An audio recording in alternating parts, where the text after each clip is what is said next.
और जब कृष्ण को लगा कि अर्जुन कुछ नहीं कर पा रहा है तो उन्होंने भीष्म पितामह को बोला कि आप अपने सारे अस्त्र शस्त्र को सरेंडर कर दीजिए एंड एक्सेप्ट योर डेथ। तो भीष्म पितामह बोलते वासुदेव आप ऐसा कैसे बोल सकते हैं, आप अपने शिष्य को बोलिए मेरे को हराए। और मैं ये कॉन्वर्सेशन नहीं ले रहा है एचआर के साथ और एज एन ऑर्गेनाइजेशन कि यार मेरे को देना है इसको 15%, क्या हम अफोर्ड कर सकते हैं। शमशान घाट में जाके जो मैं समाधि लेता हूँ वो भी नियमबद्ध है, that is also rule driven, but you don't know, you are unaware about that, that's why I don't believe. मेरे को लगता है कि जो तूने रूल बनाए वही रूल है, बाकी रूल नहीं। You are not giving an space to the other. So मेरा नॉलेज जहाँ खत्म होता है मैं उसी को मान रहा हूँ ये सच्चाई है, मैं देख ही नहीं पा रहा हूँ उसके बाहर भी कुछ। नमस्कार दोस्तों, आपका स्वागत है ट्रू इंटरव्यू सीरीज में, जहां हमने लास्ट एपिसोड में अमन सर से बात की about cultural fit, employee retention. अगर आपने पहला पार्ट नहीं देखा है तो ऊपर आई बटन पे क्लिक करके उसे देख सकते हैं और हमने उसका लिंक डिस्क्रिप्शन में भी डाल दिया है। आज हम अमन सर से बात करेंगे एचआर कंप्लायंसेस, परफॉर्मेंस मैनेजमेंट और लीडरशिप स्टाइल के बारे में। तो चलिए इस इंफॉर्मेटिव सफर को कंटिन्यू करते हैं।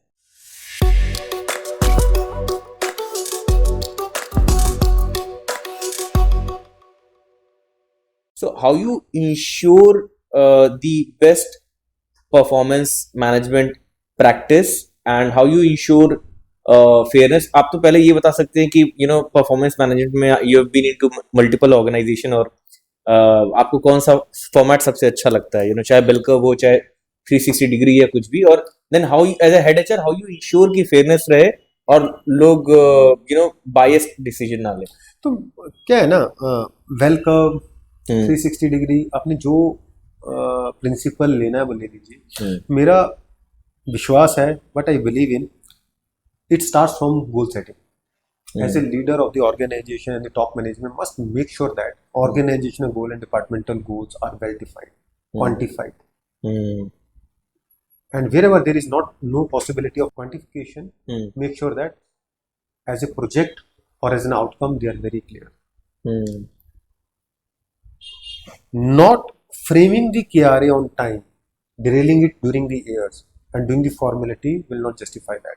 What does this mean? If your cycle is April to March, you make sure that by 15th of March everyone have their KRA well quantified and do lot of session with them, making sure that each one of us understand what delivery we are going to do for the organization. Now obviously there will be some unforeseen circumstances may prevail. Then organization must have that ability to accommodate those changes in the KRA itself. पर जब हम evaluate करने बैठे ना तब फिर हम बड़ा क्लियर है, क्वांटिफिकेशन है भैया। 100 रुपया करना था, 90 किए, रेटिंग ये है। 100 करना था, 110 किए, रेटिंग ये। प्रोजेक्ट ने ये करना था, ये आउटकम थी, रेटिंग ये। उसमें बाइसनेस रखो ही मतलब। दूसरा, इसको डीलिंक कर दो। बाइसनेस कैसे आ सकते हैं? इसको डीलिंक कर दो कंपनसेशन से। जब आप इवेल्युएट कर रहे हो तो इसका कंपनसेशन से कोई लेना देना नहीं है। सपोज करो आपकी 5 स्केल रेटिंग है और एक क्या आ गया, because of various other factors that guy is not able to perform, और उसकी रेटिंग आ गई may be BT, below target, ठीक है, और may be on target. No, this individual have certain salary but उसके एक्सपेंस बढ़ गए and you know that this guy have the potential and can do better. Don't link with that 5%. Do the justice with that compensation separately. I'm not saying it cannot be completely be delinked. Obviously you have to kind of reward the high performer, but there could be few cases which can be taken care of apart from this because their needs are very different. तो पता नहीं, मेरे पास इसका बड़ा clear answer नहीं है, पर मुझे पता है कंपनसेशन से इसको डीलिंग कर दो। आप रिवार्ड करो हाई परफॉर्मेंस। तो पता क्या होता है, अच्छा जी मार्केट सिनेरियो चेंज हो गए, हमने तो अपना काम किया, मार्केट ने दिया। अच्छा, जब मार्केट बहुत अच्छा कर रही थी तो आपने उसको बेनिफिट भी तो लिया है। थोड़ा मैं टफ हूं इसमें, बट अगर टॉप मैनेजमेंट इस पे एग्री कर लेना, you are going to give a very right message to the organisation. मेरा ये मानना है कि बहुत इंपॉर्टेंट है कि हम हाई परफॉर्मेंस को रिवार्ड करेंगे, सब बोलते हैं, तो लो परफॉर्मेंस को हम फीडबैक दें। लेकिन इवैल्यूएशन का ठीक होना बहुत जरूरी है, चाहे वो किसी भी सर्कमस्टांसिस में कैसी भी हो। जो पेपर पे लिख दिया उसको हार्डकोर कर देना चाहिए, फिर आपको ये वेल कर्व ये सब करने की जरूरत नहीं पड़ेगी। करेक्ट। सो मुझे भी लगता है कि मतलब मैं बहुत सारी ऑर्गेनाइजेशन एमएनसीज और बड़ी कंपनियां तो करती हैं, बट उसके बावजूद भी बहुत सारी जगह मैं देखता हूँ केपीआईज क्यारे डिफाइन करने के बाद जो आप मेजर करने का कह रहे हैं ना केपीआईज, वो एक्चुअली उसको हम क्वांटिफाई कर सकते हैं बट नहीं कर सकते। जैसे फॉर एग्जांपल हायरिंग में बहुत सारी जगह एक क्यारे है हायर करना, बट उसको क्योंकि टैट के साथ कनेक्ट करने के लिए एक ट्रैकर जरूरी हो जाएगा। खैर अब तो टेक्नोलॉजी के साथ तो इजीली इसका मैं टैट आपको निकल एग्जांपल आता है। देखो, मैंने अपने पुराने बॉस से सीखा हम्म, पैराडाइज में। हम्म, मैंने अपना टैट बनाया कि हायरिंग का टैट ही होना चाहिए। उन्होंने बोला नहीं, टैट हायरिंग का नहीं होगा, ऑन बोर्डिंग का होगा। तो मैंने कहा अगर if I have made an offer and the person have not joined, it's your accountability. Fantastic hmm, way of quantifying things, and I started following that now. Hmm, From there to now I'm following that. मेरा काम है recruit करना, तो मैंने offer दे दिया, मेरा इसका मतलब I am not taking the organisational responsibility. Correct. My take is when the person is been kind of on board, even I should take the responsibility success of that. Tracking कुछ नहीं है। अगर हम ये बिलीव करते हैं कि ये होना चाहिए, ये तो ट्रैक हो जाएगा ना। करेक्ट। समझिए ना। तो मेरे को लगता है कि ऐसी कौन सी चीजें क्वांटिफाई नहीं हो सकती। आप कोई भी एग्जांपल ले लीजिए। नहीं, मुझे भी यही लगता है कि भाई मैं कहता चीज़ कि quantify पहले हो ऐसा सकती है। लगता था मुझे, बट अब मुझे लगता है कि हर सारी चीजों को क्वांटिफाई किया जा पर सकता है। हमारा, but then we have to own. मेरे को लगता है कि क्यारे और इवैल्यूएशन बहुत इंपॉर्टेंट प्रोसेस है। अगर हम अपने गोल पोस्ट चेंज ना करें हम्म, बार बार, मार्केट बहुत डिफरेंटली बिहेव करे, like wise Covid happened, then organization will take those changes, right? And those changes must be incorporated in the care हाँ, itself. वो Do बिल्कुल another changes कर exercise. सकते हैं। बिल्कुल कर सकते Do similar exercise again. But we will not spend on that in KRA, and then we'll expect then someone will balance it. Then welcome आएगा, कोई theory आएगी। हैं। I know. थोड़ा चेंज को लेके अगर ऑर्गेनाइजेशन में पहले से नहीं है ना, तो लोग थोड़ा हेजिटेंट भी होते हैं। मतलब एज अ कंसल्टेंट मैंने एक दो प्रोजेक्ट किए थे जहाँ पे ऑर्गेनाइजेशन छोटी ही थी बट बहुत टाइम से थी। तो जब उनको बुला के हम वन ऑन वन करते हैं और पूछते हैं, तो वो बार बार कहना चाहते हैं हम तो ये भी करते हैं वो भी करते हैं, हम इसको कैसे कर देंगे क्वांटिफाई। मतलब वो खुद भी चाहते हैं कि वो थोड़ा अगर गोल आपके मोल हो जाए। ऑर्गेनाइजेशन के टॉप 50-60 लोग और 3000 के ऑर्गेनाइजेशन में 50-60 लोग अलाइंड है ना, उनके बॉसेस उनका appraisal the way I am telling they कर रहे कर हैं, देंगे। कल्चर बन जाए। सही बात। बशर्ते आप कंपनसेशन को डीलिंक कर दो, क्योंकि कंपनसेशन जो है वो और बारी बहुत सारी चीजों पे डिपेंड करता है। इंडिविजुअल की मैरिज हो गई, इंडिविजुअल की रिस्पॉन्सिबिलिटी बढ़ गई, तो then human resource must have that. Human resource के साथ ह्यूमन भी होना ह्यूमन होना चाहिए, कैपेबिलिटी होनी चाहिए, एबिलिटी होनी चाहिए to understand those needs, incorporate that in your thinking while you are distributing that. मैं तो बोलता हूँ कि the entire organisation is on target, still you can pay 15% if you can afford. और अगर आप अफोर्ड ही नहीं कर पाते, 10 ही करना है तो फिर 10 ही देना। चाहिए। वो तो फिर that is the matter of what your PNL can afford and what individual needs are. लेकिन होता क्या है, जब हम इसको कंपनसेशन जोड़ देते हैं, तो जो बॉस है जिसको काम कराना है उस इंडिविजुअल से, वो सोचता है कि अगर इस बंदे की रेटिंग तो ये बन रही है, लेकिन मैं अगर ये दूंगा तो इसको इतना ही मिलेगा, मैं ये कर देता हूँ। एक्चुअली पूरा डिस्कनेक्ट वहां आ जाता है। सपोज करो the history of paying on target is 10% and your paying above target is 15%, और मैं अप्रेजल कर रहा हूँ, तो मेरे मन में ये आएगा, अच्छा यार है तो इसका ऑन टारगेट, मैं इसको अबव टारगेट करूँ, तो मैं चाहता हूँ इसको 15% मिले, नहीं तो छोड़ देगा। पर मैं क्या कर रहा हूँ, अब मैं उसको गलत मैसेज दे रहा हूँ, तो अबव टारगेट है। और मैं ये कॉन्वर्सेशन नहीं ले रहा है एचआर के साथ और एज एन ऑर्गेनाइजेशन कि यार मेरे को देना है इसको 15%, क्या हम अफोर्ड कर सकते हैं। दोनों कॉन्वर्सेशन अलग तो हो सकते हैं ना। बिल्कुल। But why should I give a wrong message to my individuals when they have not perform, when they have over perform, then why should I bring it down because मेरे को कम पैसे दे दिए।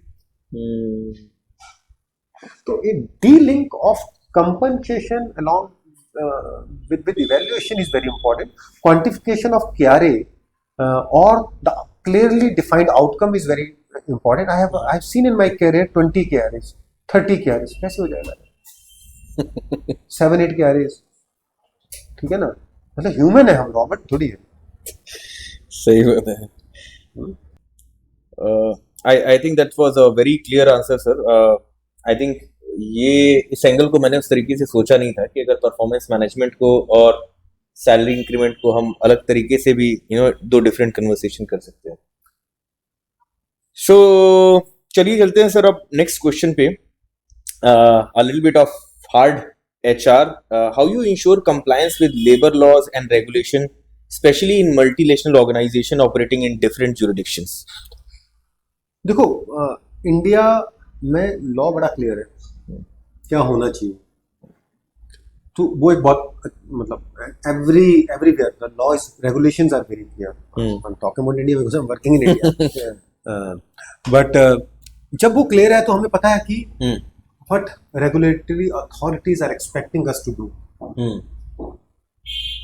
I think that need a very strong operating procedures within the company and process and system.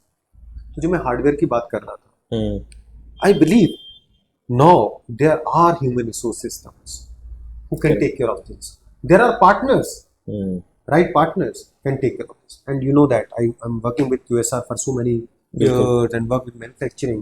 But if I talk about QSR, हमारे geographical challenges हैं, हमारे compliance almost double triple भी हो जाते हैं because we are spread across the country, right?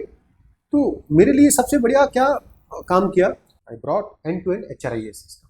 So मेरा विश्वास है कि हम ऐसे हाफ वे नहीं कर सकते कि रिक्रूटमेंट ले लेते हैं फिर ऑन बोर्डिंग अलग से ले लेते हैं. I always believe in integrated. The only thing is it is a little a saleable job to the management because you are not able to sell them clear. ठीक है ना. और अर्ली स्टेज पे तो बहुत मुश्किल है. एक ऑर्गेनाइजेशन अभी स्टार्ट हुई है 100 करोड़ उसमें आप एचआरएस कैसे डाल दो. Obviously you have two way if outsourcing is beneficial in at this stage of the human resource system. Anything can work, right. मैंने जहां भी काम किया है पुरानी कंपनी में, यहाँ इसमें या जुबिलेंट में, I brought HRIS system which is starting from your recruitment, onboarding, then employee life cycles, and then payroll, compliance and everything. The only thing is we make sure that the standard operating procedures are 100% integrated in this technology. For example, leave rules हैं या फिर आपके PF ESIC के चलान्स हैं, बिल्कुल alignment है finance के साथ. क्या हमारा स्टैंडर्ड ऑपरेटिंग प्रोसीजर बोलता है, एचआरएस क्या देगा. क्योंकि ये जो मैनुअल एफर्ट्स है ना, how the technology can reduce that. Now HRIS हम बोलते तो है लेकिन ये ना एम्प्लॉय के लिए थोड़ा कम होता है. The major work it does which is back end, which is your compliance, payroll, onboarding, which is more related with HR. But still it can add lot of value because ultimately if as an organization are non compliant, that devalue our many aspects apart from whatever regulatory punches we have. तो मेरे को लगता है बड़ा simple है ये. आपको वो क्या करना है, आपका ऑनबोर्डिंग, आपका ज्वाइनिंग, अगर आपने उसको हाईली कंट्रोल्ड वे में एसओपी आपकी है और टेक्नोलॉजी इसको कॉम्प्लीमेंट कर रही है, कोई इशू नहीं है. और मेरे को कोई इशू नहीं आता. एक बार हम सेट कर देते हैं उसके बाद कोई इशू नहीं आता.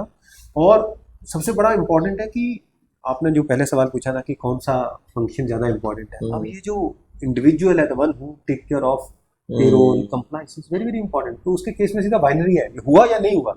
बाकी केस में फिर भी डिग्री होती है. इसके केस में सैलरी फर्स्ट को जानी थी, गई कि नहीं गई, कंप्लायंस इतनी तारीख को होना था, हुआ कि नहीं हुआ. इसका जॉब बहुत टफ है. हम बोल सकते हैं मोनोटोनस है, बार बार वही कर रहा है, लेकिन इतना टफ है और इतना इम्पोर्टेंट है कि HR head must spend some time. Otherwise what is the motivation for that guy. मतलब सैलरी डिले होगी तो इसका इम्पैक्ट बहुत बड़ा है. गलत सैलरी चली गई तो बहुत बड़ा इम्पैक्ट है इसका. आपने टाइम पे कंप्लायंस नहीं किया, पीएफ एसआईसी नहीं किया, दो गलत है. आपने लोगों को हायर कर लिया लेकिन उसकी डॉक्यूमेंटेशन नहीं करी.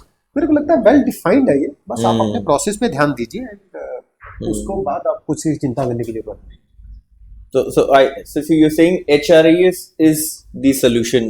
HRIS is the solution, or you get the right partners who can do this job for you.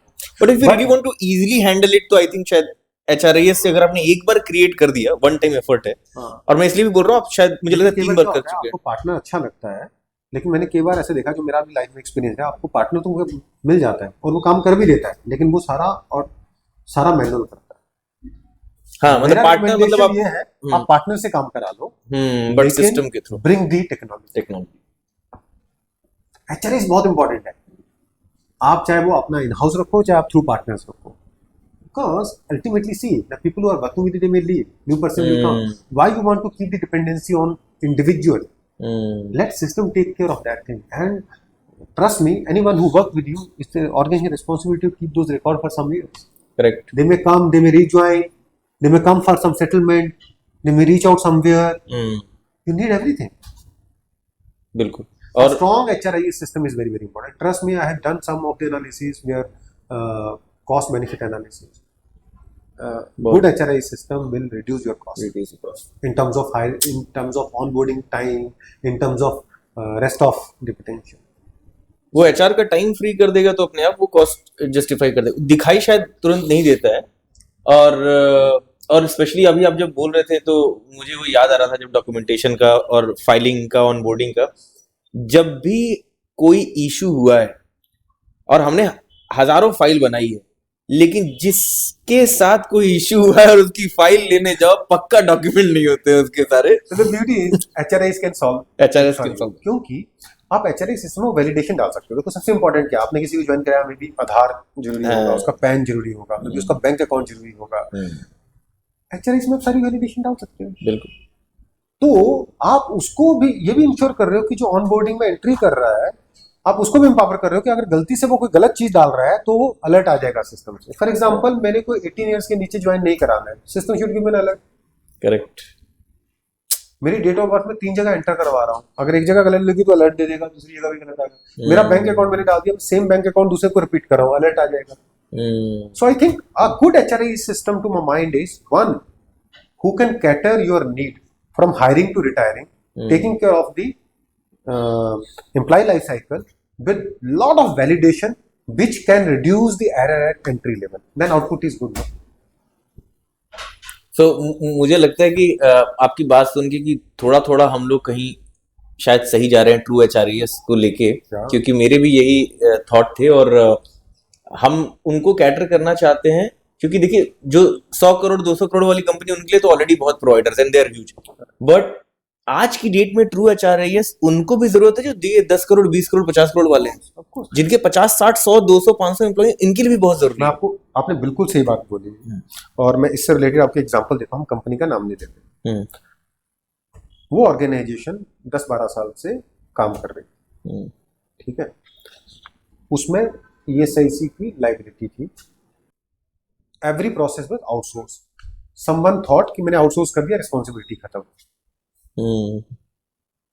ऐसा तो नहीं होता है. नहीं, लाइबिलिटी तो कंपनी की है, क्योंकि चलान टाइम पे जमा नहीं हुए, कुछ इंस्पेक्टर्स ने उसकी इंस्पेक्शंस करी, वो नहीं हुआ, तो that liability has gone to 1.25.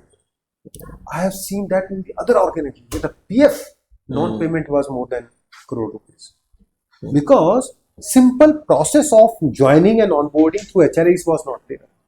Correct. तो आपका HRIS सिस्टम ये सारा, जब आप बिजनेस स्टार्ट कर रहे हो ना, it is very very simple to take care of this things. Someone has to think about this. I think there is a need who can cater these 100 to 100 crore companies. They want to do it. They don't want to non-comply. They know that they have to grow in future, but they are not sure कि हम एक बहुत महंगा HRIS system ले आए. जबकि need क्या है कि एक ऑनबोर्डिंग, कंप्लायंस और पेरोल और लाइफ साइकिल, उस नीड को पूरा करने के लिए I think this is very very important और सिंपल. और कोई ना कोई आके फिर सॉल्व करता ही है. फिर 5 साल बाद कोई आके सॉल्व करेगा, इंस्पेक्शन कराएगा, उसका फायदा नहीं है. उसको हम डे 1 पे क्यों नहीं कर सकते? और ये बहुत सारी ग्लोबल ऑर्गेनाइजेशन मिस्टेक करती हैं कि हमने आउटसोर्स कर दिया है. उनको लगता है आउटसोर्स कर दिया, लायबिलिटी खत्म हो गई.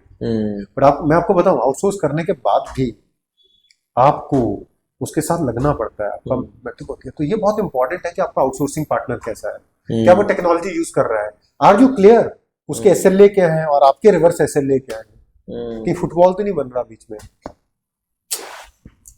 मुझे अब 2 चीज याद आ रही है. एक तो सर जो टेक्नोलॉजी, सॉरी चाइल्ड, तो मुझे 2 चीज ध्यान में आ रही है कि एक तो जो आप बोल रहे हैं कि अगर पार्टनर टेक्नोलॉजी यूज कर रहा है कि नहीं, तो पहले के टाइम पे अगर कोई एक्सीडेंट या कुछ होता था डिलीवरी वाले के साथ, अब उस समय आप कॉल कर रहे हैं उसको, यार इसका वो भेज देना, ESIC वाला कार्ड भेज देना, आया है कि नहीं है, क्योंकि it use to take some time for us to receive, फिर उसको एक जगह PDF में फोल्डर फोल्डर करके रखना, फिर एम्प्लॉय कोड से सर्च करना। अब with technology it has become so easy. Digital. और सबसे बड़ी चीज है कि वाई जो एम्प्लॉय एक्सपीरियंस होता है, क्यों सैलरी स्लिप के लिए HR से फॉलो अप करते रहना जब आप खुद अपने उस पे जाके डाउनलोड कर सकते So in last few companies and at least in last 10 years, हो? I have not seen much of the queries coming to my payroll department, and I always kept payroll in house. They generally used to come when the tax things are going on, हाँ, or उसी some stuff hmm when the new HRIS has been implemented for some months. अगर लोग Facebook चला सकते हैं, Instagram चला सकते हैं, आप उनको अच्छा सिस्टम दीजिए, वो आपको तंग नहीं करेंगे। तो आज के HRIS सिस्टम जो है, आपके नंबर ऑफ डेज पे कितनी सैलरी बन रही है, सैलरी का ब्रेकअप क्या है, आपका टैक्स कितना कटा, आपने डिक्लेरेशन क्या दिया है, it is such an engaging thing for the individual. They manage their own things, but yes the HRIS system implementation also takes, this is very very important, very very important. System तो आपको मिल जाएगा, लेकिन उसकी configuration, उसकी implementation in this system, catering your needs, correct. there are few which are standard, which can be in any of the organizations, but there are few which are kind of has to be as per the organizational need, which is talent management, recruitment, or some of the process, help desk, which has to be aligned. So I think systems are available, and some of the work which you are doing, I think you discussed that last time, and the fantastic work is going on. I think the more HRIS system will load on the cost, which will make small organization affordability to bring that in the system, and everything will be set. Thank you sir. देखते हैं, we hope जैसा आपने बोला implementation और वो सारी चीजें, let's see, I think we pass that stage, and we are also hoping that we can help HRs also with that system and also give a wonderful experience to the employee, and it has to be win-win for everyone. So sir, before we move to next question, एक मेरा सवाल था आपसे जो मैं जानना चाहता था। अब जब मुझे प्लेटफॉर्म मिला है सवाल पूछने के लिए, तो मैं सोच रहा हूँ लगे हाथ ये भी पूछ लूँ कि मैंने आपके साथ काम किया है आपके अंडर, तो आप मुझे याद नहीं कि कभी भी आपने मुझे ऐसे डांटा हो, जैसे जोर से और ऐसे करके। मैं बहुत मैं डांट देता हूँ कभी कभी, तो मैं, आप डांटते ही नहीं है या मैं इतना अच्छा काम करता था कि डांटनी पड़ती थी? नहीं, पहले मेरा सवाल है आपसे। आपने कम से कम 2-2.5 साल काम किया होगा मेरे साथ, तो हमारा ऑफिस तो खुला था, उसमें मैं कितने लोगों को डांटता था? हाँ, मैंने नहीं सुना कभी भी आपको इस तरह से गुस्सा करते। गुस्सा नहीं आता, गुस्सा मेरे को भी आता है when you miss your timelines, पर I was fortunate enough to get the right people around me. तो जब काम प्यार से हो रहा है तो डांटना क्यों है? क्योंकि मैं जो बोलता हूँ वो हो जा रहा है, या वो जो मैं नहीं बोलता हूँ वो भी कर दे रहे हैं। I think I got the right team at all point of time. I only remember 2 or 3 cases where I have to take a hard calls. In 22 years of career, I worked with so many people whom I hired or who were already there working in that department. So, for example, Jubilant Foodworks Limited. There was a guy who was already there, hired by someone when I took over that role. When I moved to corporate, there were only 2 people working with someone. They started reporting to me. Then I hired few. I been to Paradise Food Court. There were already 2 people working. 2 left. I hired them. So I worked with so many people who were there and whom I hired. But I was fortunate enough to instill the vision and the methodology which we want to achieve as in a business, because my leaders were kind to me. They have empowered me to get into the business scenarios, and their expectations were very, very clear. And I'm able to build my plan of execution and strategy and able to instill within the team, because I believe in participative management. Let's continue with this. मेरा सब मानना है कि आप कई बार क्या होता है ना, जैसे आग लग गई तो अब आप उसमें आपका फार्मूला वगैरह कुछ नहीं चलेगा।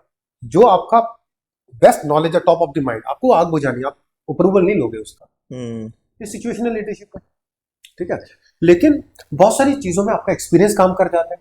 लेकिन मेरा मानना है बहुत सारी चीजें जिनको आप प्लान करते हो, चाहे आपने वो 10 बार करी हुई, लेकिन जब आप नए लोगों के साथ करते हो तो आपको थोड़ा सा ना पार्टिसिपेटिव मैनेजमेंट की तरह जाना चाहिए, जो मेरे लिए काम किया।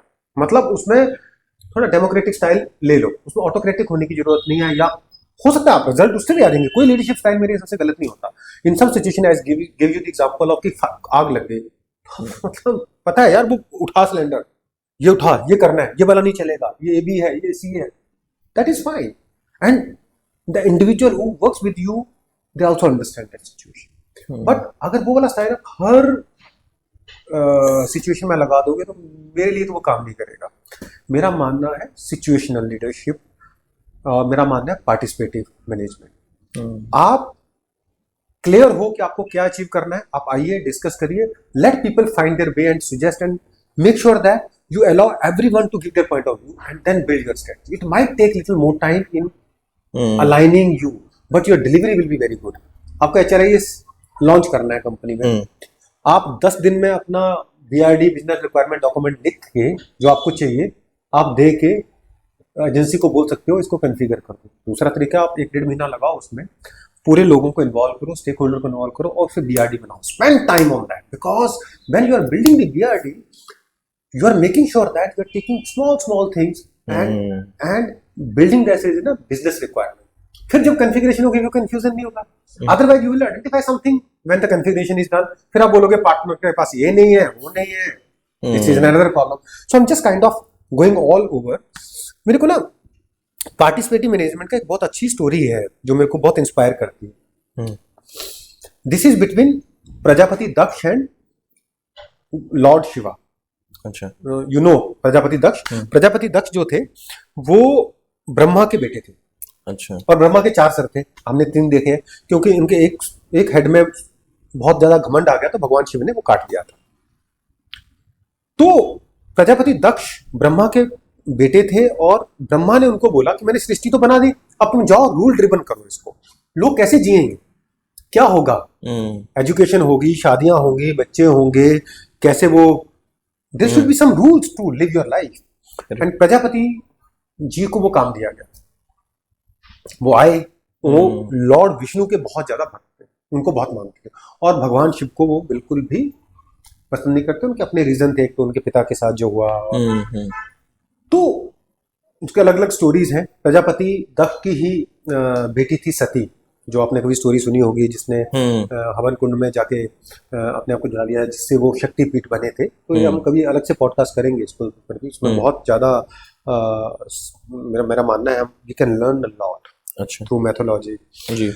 पर जो मैं कॉन्वर्सेशन पे आना चाहता हूँ इस पे, तो हुआ क्या कि प्रजापति दक्ष ने तो अपने रूल लिख दिए और भगवान शिव को पसंद नहीं करते, तो उनको कमेंट करते रहते कि आप तो बैरागी, आपको तो कुछ नहीं आता।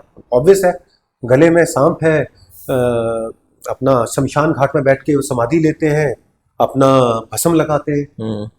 उनको लगता है कि तो रूल मान, तो बोलते हैं कि भगवान शिव को बोलते हैं कि आप तो रूल तो मानते नहीं हो, आपके लिए तो कोई रूल है ही नहीं, आप तो जो हम रूल बनाते हैं उसी रूल को आप उल्लंघन कर देते हो, तो आप तो इस संसार में फिट ही नहीं हो।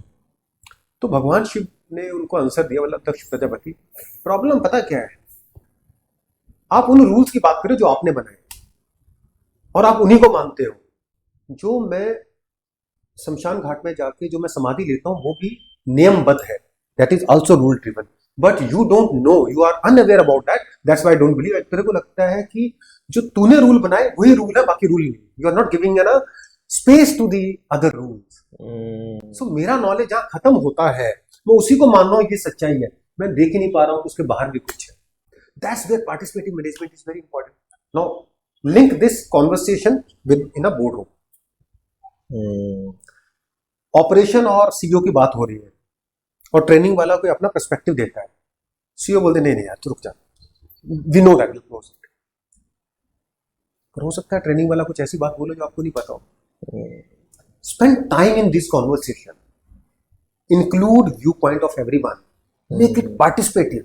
हो सकता है ट्रेनिंग वाला या कोई और डिपार्टमेंट, लीगल वाला कुछ ऐसा बोले जो इंपॉर्टेंट भी है, और हो सकता है आपके पर्सपेक्टिव इंपॉर्टेंट नहीं है, लेकिन उस कॉन्वर्सेशन से ही will go back and do something which will complement business. तो ऐसे ही एक मेरे को स्टोरी और बहुत इंस्पायर करती है लीडरशिप में। ऐसे तो बहुत सारे स्टाइल है लीडरशिप के, लेकिन मेरे को जो लगता है कि decision making in change management is very important. Change तो इज इनएविटेबल, हम करें या ना करें, बाहर से आके कोई ना कोई चेंज कर देगा। तो वो विजनरी जो लीडर्स होते हैं, they have to keep changing their self. और चेंज का मतलब क्या है, या फिर डिसीजन मेकिंग का मतलब क्या है? तो मेरे को इसमें एक स्टोरी क्या इंस्पायर करती है, जो महाभारत से आती है। उसमें क्या होता है, आपने भीष्म पितामह के बारे में सुना होगा।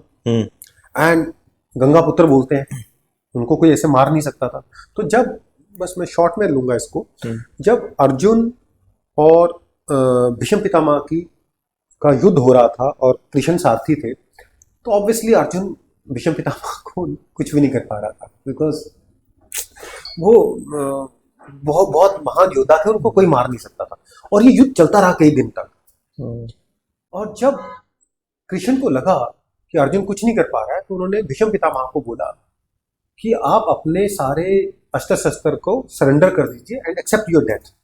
तो भीष्म पितामह बोलते, वासुदेव आप ऐसा कैसे बोल सकते हैं? आप अपने शिष्यों को बोलिए मेरे को हराए। मेरे को कोई नहीं हरा सकता, बिकॉज मैंने अपनी लाइफ में कभी गलत किया ही नहीं है। मैंने तो हमेशा धर्म का साथ दिया है, और जो मैंने बोला है वही किया है। तो भगवान कृष्ण बोलते कि आपको लगता है कि आपको कोई नहीं मार सकता, मैं आपको अभी यहीं खड़े हुए मार सकता हूँ, और मेरे को आपको मारने के लिए कोई हथियार नहीं चाहिए। ये जो रथ का पहिया, मैं इसी से आपको मार सकता हूँ। तो उसको आवाज होता है तो भगवान है। तो बोलता है भगवान, लेकिन ठीक है आप मेरे को मार सकते हैं, मैं मानता हूँ, क्योंकि आप तो भगवान है, लेकिन वो तो गलत होगा ना, आपने तो प्रण लिया है कि आप इस युद्ध में पार्टिसिपेट नहीं करेंगे। बोला वो प्रण ठीक था, वो वैल्यू ठीक थी, लेकिन आज उस वैल्यू को मेरे को छोड़ना पड़ेगा, मेरे को तेरे को मारना पड़ेगा, because you are becoming the hindrance for this world. Because आप इस वर्ल्ड की प्रोग्रेस के बीच में आ रहे हो। अगर आप मरोगे नहीं तो ये दुनिया आगे नहीं बढ़ेगी, कौरवों का अंश नहीं होगा, और ये चलता रहेगा, और मेरे को वो खत्म करना है। तो बोलते हैं लेकिन फिर आप बोल रहे हो कि मतलब मैं अधर्मी हूं, मैंने ऐसा क्या किया कि आप मेरे साथ ऐसा व्यवहार कर रहे हो और ऐसा बोल रहे हो? तो कृष्ण ने बोला, आप बिल्कुल, मैं आपसे एग्री करता हूँ कि आपने बहुत धर्म किए, लेकिन जो अच्छा लीडर होता है वो धर्म के नाम पे अपने आप को आंखें बंद करके बैठ नहीं सकता। He need to take the decision when it is appropriate. जो मैंने आपको आग वाला एग्जांपल दिया, तो उन्होंने बोला बताइए इसको थोड़ा एलोबरेट करिए वासुदेव। तो उन्होंने एलोबरेट किया कि जब आपके पिता शांतनु जी को एक लड़की पसंद आ गई और उनसे उनको प्यार हो गया, तो उससे शादी करना चाहते थे, लेकिन you were supposed to become ना king of Bharatvarsha, and you know that you were competent individual to take care of Bharatvarsha. लेकिन उस लड़की से इसे प्यार हुआ, उसके पिता ने बोला कि भाई मेरी लड़की अगर तेरे से शादी कर लेगी, लेकिन ये सारे जो राजपाट है ये तो चला जाएगा गंगापुत्र को, तो मेरी बेटी का क्या होगा? तो गंगापुत्र ने अपने पिता को खुश करने के लिए और उनकी उदासी को दूर करने के लिए उनको जाके कमिट कर दिया कि मैं कभी शादी भी नहीं करूंगा और मैं भारतवर्ष का राजा भी बनूंगा। तो मैं शादी नहीं करूंगा तो मेरे बच्चे नहीं होंगे, तो कोई कंफ्लिक्ट ही नहीं होगा। तो आप अपनी लड़की को मेरे पिताजी से शादी करवा दीजिए और things will take care of. अब कृष्ण का कहना था आपने इनकॉम्पिटेंट लोगों को अलाउ किया कि वो भारत का राजा बन जाए, जबकि आप कॉम्पिटेंट। आपने क्या किया? अपने स्वार्थ के लिए, अपने पिता को सेटिस्फाई करने के लिए करोड़ों लोगों को दांव पे लगा दिया। Is that a right decision? फिर उन्होंने बोला अच्छा और क्या? बोला जब द्रौपदी का चीरहरण हो रहा था, आप तो कॉम्पिटेंट थे, आप तो रोक सकते थे उसको। आपने नहीं रोका क्योंकि आप वचनबद्ध थे किसके साथ? कौरवों के साथ। लेकिन वो वचन तभी तक था अगर वो भी धर्म के साथ रहते। जब उन्होंने अपना रास्ता त्याग दिया तो आप तो द्रौपदी को बचा सकते थे ना। तो पॉइंट क्या है? पॉइंट ये है कि हम बहुत सारे रूल्स ड्रिवन होते हैं, ऑर्गेनाइजेशन में ऐसे बहुत सारे रूल्स होते हैं, वो रिडेंडेंट हो सकते हैं या सिचुएशन के हिसाब से चेंज होना चाहिए। तो we should not stick to that. Sometime we have to take certain calls. Leadership is all about taking decisions, not pending them because some rules been written 20 years ago. Leadership and organization design has to be in such a way the right decision has to be taken at appropriate time, and time can change. Correct. अगर उस महाभारत में या जो मैंने पहले वाला example दिया शिव वाला, उसमें चेंज हो सकता है, तो हमारी लाइफ में क्यों नहीं चेंज? जब हमने रूल लिखे तब हमें नॉलेज नहीं थी कि ये सिचुएशन आ सकती है। आज ये सिचुएशन आ गई तो हमें इससे डील करने के लिए ये स्टेप लेना पड़ेगा, एंड विल चेंज दैट। क्या बात है सर। वो हर आंसर के बाद नेक्स्ट वाला आंसर मेरा फेवरेट हो जा रहा है. So I thought I just share. तो लीडरशिप स्टाइल के ऊपर तो हर किसी ने बात की है, इतना लंबा बात किया है, सब कुछ आपको मिल जाएगा material. But some of the things are very very important. Decision making, timely decision making, giving space to your colleagues, to your subordinate, to your bosses. एक दूसरे को स्पेस. अच्छा, हमारी लाइफ में हस्बैंड वाइफ के बीच में भी स्पेस चाहिए होता है, नहीं तो रोज लड़ाई हो जाएगी. उसको भी स्पेस चाहिए, आपको भी स्पेस चाहिए ना. बिल्कुल. आपके फ्रेंड्स में भी स्पेस चाहिए, है ना. तो वो जो एक दूसरे को स्पेस देना है, वो भी बहुत इंपॉर्टेंट है.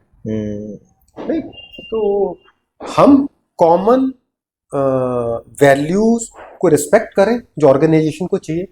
हम वो बिहेवियर डिस्प्ले करें जो ऑर्गेनाइजेशन विनिंग कल्चर को सपोर्ट करता है. But at the same time we give space to each other.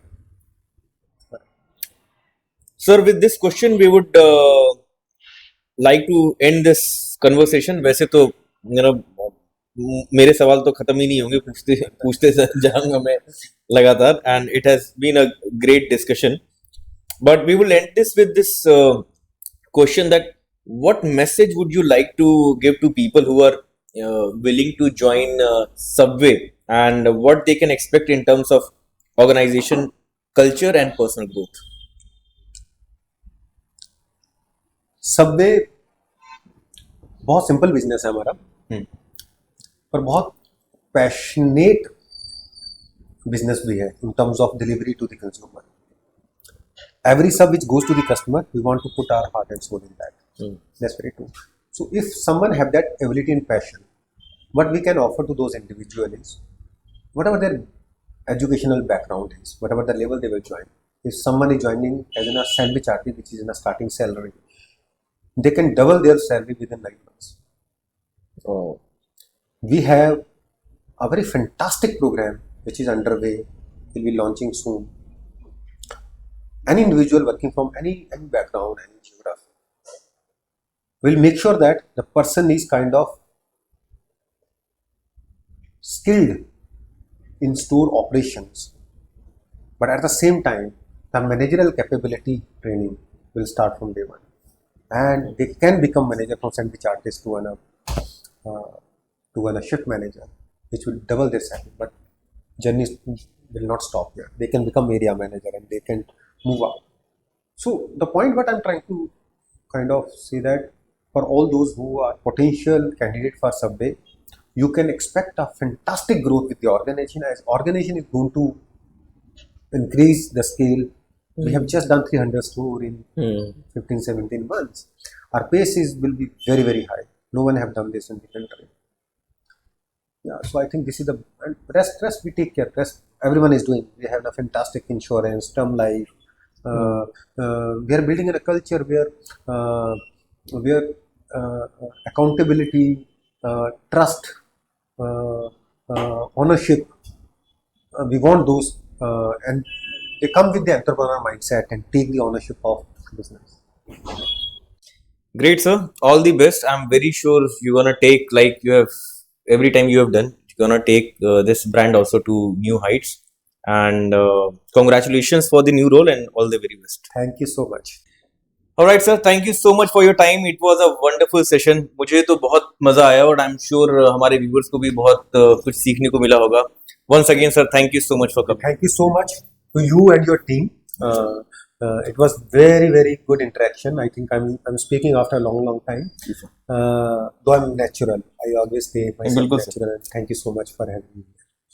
धन्यवाद दोस्तों हमारे साथ जुड़े रहने के लिए. अगर आपको ये एपिसोड पसंद आया है तो please like and subscribe to our channel for more such informative videos, and comment में हमें बताइए कि आप नेक्स्ट किस फील्ड के एक्सपर्ट या एचआर से मिलना चाहेंगे. Also do share this video with your friends and other job groups to help others. हम मिलेंगे आपसे अगले एपिसोड में. तब तक के लिए take care and all the best for your interview.